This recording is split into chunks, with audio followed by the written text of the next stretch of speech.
Have you ever been so kind, so helpful, so available that people started thinking you're weak?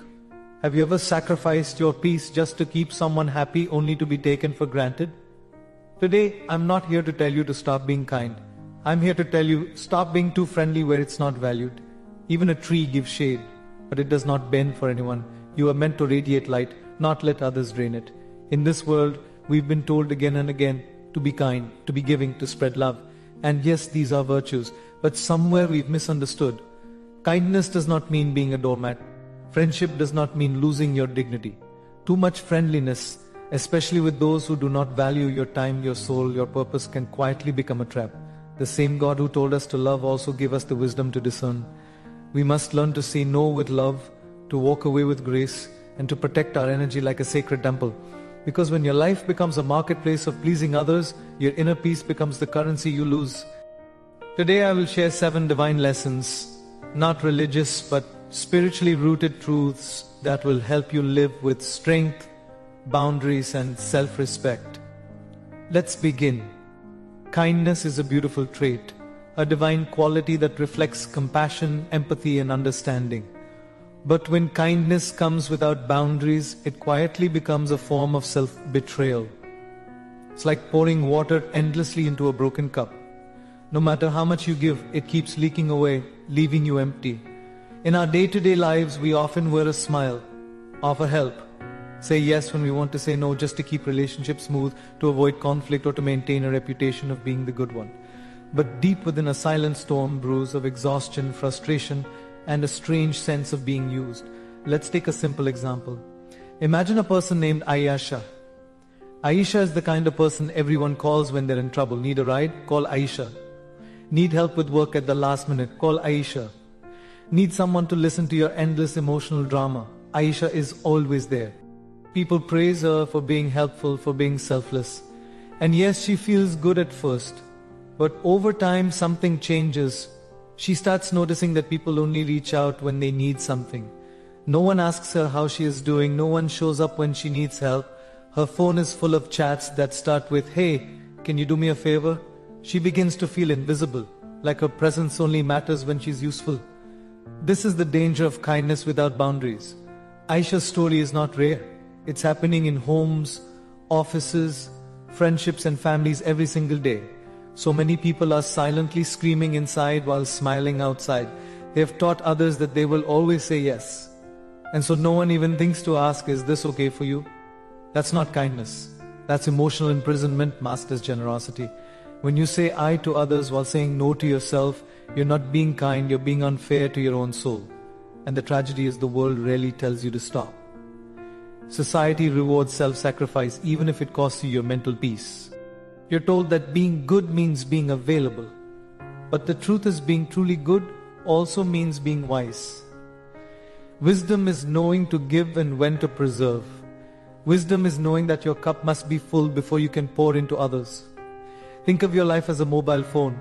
If you keep giving your phone to everyone, letting them drain its battery, handing it over without a charger, one day it will shut down. Mid-conversation, mid-task, mid-help, people will walk away frustrated. But no one will ask why it was never recharged. That's your responsibility, your emotional battery, your mental peace, your spiritual health. They are your sacred duties to protect. Some people may say, but isn't kindness about selflessness? Yes, but not self-erasure. Being kind doesn't mean being absent from your own life. You can be helpful without being drained. You can be generous without being taken for granted. That line is drawn by boundaries. When you tell someone, "I'd love to help, but I need rest right now," you are not being rude. You are being real. And real kindness starts with honesty. Honesty with others, and most importantly, honesty with yourself. Now let's talk about respect. When you set boundaries, you teach people how to treat you. If you're always available, always agreeable, always adjusting, people will assume that's your role. They won't even notice they're crossing the line, because to them there is no line. You never show them one. But the moment you start saying, "I'm not okay with this," or "I need some space," the atmosphere shifts. Some people may react negatively. That's okay. Their reaction is not your responsibility. Your job is not to keep everyone comfortable. Your job is to be in alignment with your inner peace. The most inspiring part of this journey is that once you learn to say yes to yourself, you'll attract the right people, those who don't just take but also give, those who value your time, your energy, your values, your boundaries. You'll begin to see how much stronger your relationships become when they're built on mutual respect, not silent expectations. And more importantly, you'll notice something powerful growing within your self-trust. You'll trust yourself to wisely to speak up, to protect your peace, and to walk away when necessary. That's not just emotional intelligence, that's spiritual intelligence. So next time you feel pulled to say wise, when your soul whispers no, pause, breathe, remember this. Kindness is not measured by how much you suffer for others. True kindness uplifts both the giver and the receiver. It leaves no one drained. Be kind, but not at the cost of your clarity. Be generous, but not at the cost of your joy. Be available, but not at the cost of your value. Kindness is a light. Don't let it flicker in the wind of people's expectations. Shield it with wisdom. Let it shine not because others demand it, but because you choose it with purpose, with balance, and with strength. People don't truly value what is handed to them without effort. This is not bitterness. It's human psychology. What we fight for, what we earn, what we chase after, these are the things we treasure. And when someone gives themselves away too easily, always available, always saying yes, always adjusting, the world begins to see them not as a person of value, but as someone who has nothing better to do. That's why it's sad. People respect what you protect, not what you give away too freely. Let's consider a common example. Imagine a man named Umar who works in an office. He's smart, talented, and very helpful. Every time someone needs a shift covered, he says yes. Every time his boss for extra hours, Umar agrees, even if it means missing his family dinners. He thinks being the go-to guy will win him respect. But weeks turn into months, and instead of being appreciated, he becomes invisible. People don't say thank you anymore. They expect it from him. The more he gives, the less he's seen. The more available he is, the less they consider his time valuable. Umar starts to feel used, taken for granted. But why did this happen? Not because he was unkind, but because he didn't place a boundary between generosity and self-respect. He made himself too accessible, too easy to approach, too ready to sacrifice. And sadly, the world mistook his goodness for weakness. Now contrast this with someone who has clear boundaries. Someone who offers help, yes, but also says, I can't do that right now, or I am already committed. This person may seem tough at first, but slowly people begin to respect them. Why? Because they value their own time. Their attention is earned, not assumed. When they give, people feel honored. When they speak, people listen because their energy is not scattered, it is sacred. Think about a rare gemstone. If you place a diamond on every street corner, soon people will walk past it without even noticing. But place that same diamond in a protected glass case with limited access, and suddenly people admire it, desire it, and recognize its worth. That's the difference between being available to all and being selective. Not out of pride, but out of principle. This principle applies not only in work, but also in relationships. Sometimes in friendships or romantic partnerships, one person gives far more than the other. They call first, they adjust their schedule, they apologize first, even when they're not wrong. At first, it may seem like love, but slowly it turns into imbalance. The giver becomes exhausted and the taker becomes entitled. The relationship is no longer mutual. It becomes a silent performance of sacrifice from one side. And what's worse, when the giver finally pauses or says no, the taker becomes angry. Not because the act was wrong, but because the pattern was broken. When you give too much of yourself without setting limits, you're not just building connections, you're building expectations. And breaking those expectations can feel like betrayal, even when you're finally standing up for yourself. So, how do we shift this dynamic? By understanding one powerful truth: your time, your presence, your energy. These are not unlimited resources, they are your divine assets. You must invest them where they grow, not where they get drained. That means being mindful of who you give your energy to. That means pausing before saying yes. That means recognizing when someone is respecting your time and when they're simply using it for convenience. Sometimes the most powerful thing you can say is, let me think about it. Those 5 words restore your power.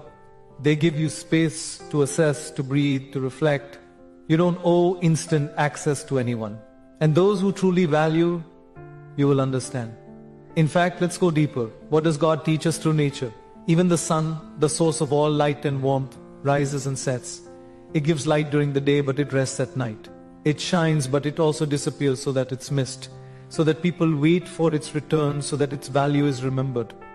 If the self takes time to rest, to recharge, to retreat, why do we think we must shine constantly? This wisdom applies to emotional availability too. If you're always there for someone without ever pulling back to nourish your own soul, you become emotionally exhausted. And when that exhaustion kicks in, resentment follows. That's when kindness turns into bitterness. That's when you start feeling unseen, unheard, and unappreciated. But the truth is, it wasn't them who forgot your value, it was you who never showed them how valuable you are. Start protecting your time, not with walls but with doors. Doors that open for the right people, for the right moment. Stop apologizing for having limits. Stop justifying your silence. Not every message must be replied to immediately. Not every favor must be accepted. Not every call must be picked up. You are allowed to be selective. You are allowed to put yourself first. Not because others don't matter, but because you do. And once you start doing that, something powerful will happen. The same people who once took you for granted will begin to pause before asking. They will speak more gently. They will respect your time, your words, your silence. Why? Because you taught them to. Because you showed them that your kindness is not free-flowing water. It is sacred deep. It is divine, and it must be respected. In the end, the world doesn't just respect your love, it respects how you love yourself. And when you protect your energy, you don't just inspire others, you set a standard that they rise to meet. Saying no is one of the hardest things for many people. Not because they don't want to say it, but because they're afraid of what will follow. Will the other person get upset? Will they stop liking me? Will I seem selfish, rude, uncaring? These thoughts loop endlessly in the minds of those who are used to putting others first. But here's the truth that often gets buried under guilt. Saying no is not a sin. It is a statement of self-respect. It is a boundary. It is clarity. And in a world that constantly demands more from you, saying no is often the most honest, powerful, and necessary thing you can do for your well-being. Let's imagine a young woman named Hia. She's hard-working, sincere, and always smiling. People love her for her warm nature, and she is always ready to help. Whether it's staying late at work, covering for a colleague, or attending every family event, even if she's emotionally drained. But behind her constant is a person who is secretly exhausted. She sacrifices sleep, skips meals, cancels her own plans, and swallows her own stress just to meet others' expectations. And even then, people find ways to complain. Why didn't you reply earlier? You could have done a little more. Hia begins to feel like no matter what she gives, it's never enough. Her kindness, instead of bringing her peace, is now her prison. One day her younger sibling asks her, "Do you ever get tired of saying yes to everyone?" She smiles weakly, then quietly says, "Every single day." That one sentence speaks volumes. It reveals a life where the word no has been buried under layers of obligation, guilt, and the fear of disappointing others. But what Hie and so many like her don't realize is that every eyes that comes from fear, from pressure, from guilt, is actually a no to herself. It is a rejection of her own needs, her own rest, her own time. What would happen if she started saying no? At first, the world might resist. People may raise eyebrows, act surprised, or even push back. But slowly the atmosphere would shift. People would realize her time is not for free. Her energy is not an unlimited resource. She's not a machine. They will begin to treat her like a person. That respect begins with one word: no. Let's look at this differently. If you walk into a shop and ask for a product and the seller says, "I'm sorry, we're closed for the day," you don't get offended, you accept it. Why? Because you respect their boundary. You understand that every place, every service, every person has limits. But somehow when it comes to our personal lives, we forget this. We feel we must always be available, always agreeable, always giving. But you were not created to be on call for everyone's needs. 247. You were created with purpose, with rhythm, with the right to rest and recharge. Saying no also teaches people not to assume. Often when you constantly say yes, people stop asking and start expecting. That's where entitlement begins. They stop seeing your effort. They stop thanking you. And if one day you hesitate or decline, they treat it as betrayal. Not because you did anything wrong, but because they were never taught to value your limits. But once you start saying no when it's necessary, you teach people how to appreciate your lies. It becomes meaningful again. It becomes a gift, not a default. Imagine a man named Salman. He has always been the one agreed to every social gathering, every extra responsibility, every favor. He never wanted to disappoint anyone. But over time he noticed something painful. People didn't really care how he was doing, they cared about what he could do for them. That's when he decided to change. He began to prioritize his time. He stopped overcommitting. He stopped saying yes to things that drained him. At first, some people were confused, few were upset. But eventually something beautiful happened. He began to feel alive again. He had time for his passions. He reconnected with his peace. And the people who truly loved him stayed. The ones who left, they were only there for what he could offer, not for who he was. This transformation begins with the courage to say no without apology, to pause before agreeing, to honor your needs without guilt, to understand that your worth is not tied to how many people you please. You are not defined by how much you give away, you are defined by how much you value yourself and show others how to value you too. Saying no doesn't mean you don't care, it doesn't mean you're arrogant. It simply means you're wise enough to protect your energy for the things that truly matter. You become more intentional, more focused, more peaceful, and in the long run, you become more available not to everyone but to the right people in the right ways at the right time. So, if you've spent years swallowing your no just to keep others happy, maybe it's time to reclaim it, not of rebellion but out of self-love. Speak it softly, speak it kindly, but speak it clearly.